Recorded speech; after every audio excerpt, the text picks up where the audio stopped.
Well, we're going to go with something really that takes me back to when I was 14, 15, 16. This is Madness with Bed and Breakfast Man from 1979. I went to see them, and we'll talk about that later. But let's just get into enjoying this very English band. Doing not so much. It's a derivative of a Caribbean music, ska, rude boy. It's really just so emblematic of what was happening in the late 70s with music. Here we go, Madness with Bed and Breakfast Man.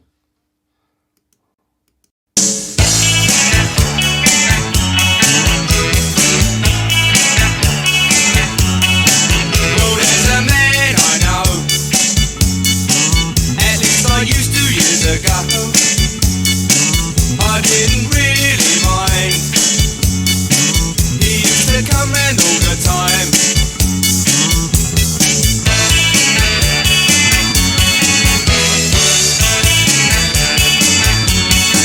Of course he had to be fed, I had to give him a bed.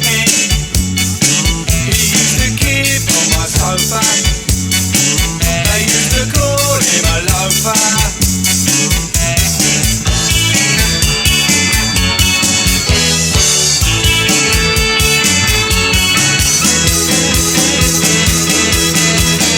I've heard he's changed a lot since then, but some of his ways he just can't mend.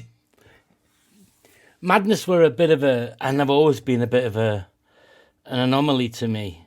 Not in as much as when they first hit the scene, I went to see them at the Newcastle City Hall, and it must have been 1980, because I think Prince, which was / Buster, was their first hit, and then it was, or was it, no, Nightboat to Cairo was their first hit, but I knew them from Prince, Buster.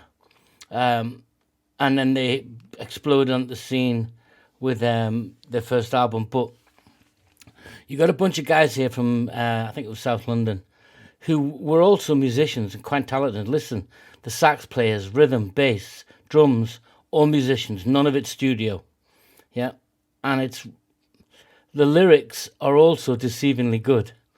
And whilst they've got that sort of what you'd call the old one, the Dick Van Dyke cheeky chappy look, they are quite talented and serious musicians and songwriters, because they just wouldn't have had so many hits. Yeah, just wouldn't. And they wouldn't be part of British musical culture, which they are. And they wouldn't have their own event, Madstock, which they do. And Suggs wouldn't be an iconic fitting and fixture in English music and culture, which he is. And it's, go and look at the Old Grey Whistle Test, OGWT. I didn't do that because they just block the death out of you, which is fine. But you'll see they were one of the first bands I remember, and I think, who else did it at the time? Who was the two girl singers with Rasputin and all that? I can't remember them. Oh, God. They had a dance on stage. So did Madness. Yeah, and later on, so did bands like the Happy Mondays. Yeah, all had just this identified mate of theirs who was also a great dancer on stage, and Madness had this as well. But listen to the music, it's more complex than you think.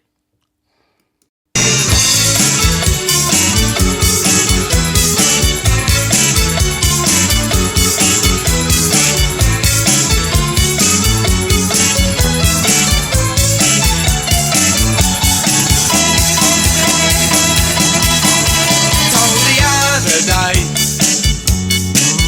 that he'd offered to pay. He didn't like his dad.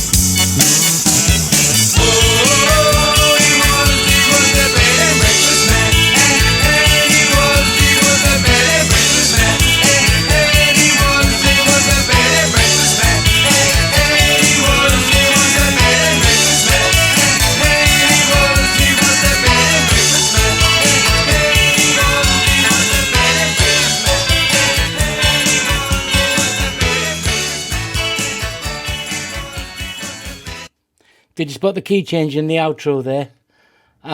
Very good musicians, really good stage performers. So many hits.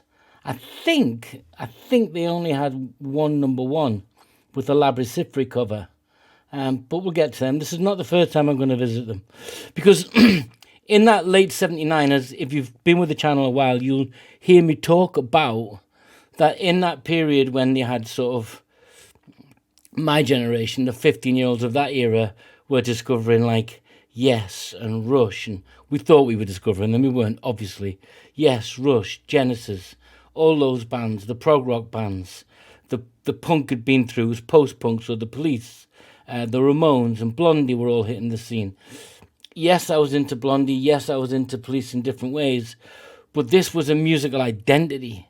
You know, this was like the new version of punk. It was very classic, you know. You had your Abercrombie jacket, you had your denims, and you either had your red Dr. Martens or your monkey boots, but you weren't skinheads. You were ska, you were two-tone, you were English beat. And I didn't stay with it forever, but the music did. Because this was the first band I went to see live with a friend. I went to the matinee show. Now, if any Madness fans out there, if you went to a matinee show, you'll know what Suggs was like. So on the matinee shows in the UK, it was meant for teenagers, and the evening show was for the adults, so you could get a drink. And in the matinee show, there was no alcohol being served because it was like a kid's disco. Suggs came on stage with a can of lager in his hand, drinking it, throwing a bit at the crowd, not in a nasty way, but proper, giving us a good ribbing, because he knew there was probably about 1,000 20-year-olds in there, yeah, all trying to smuggle beer in.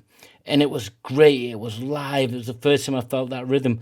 When I heard Night Boat to Cairo, dun, dun, dun, dun, dun, it was bang, off and running. And all those hits that were to come from this band. Is it underrated? No. Undervalued?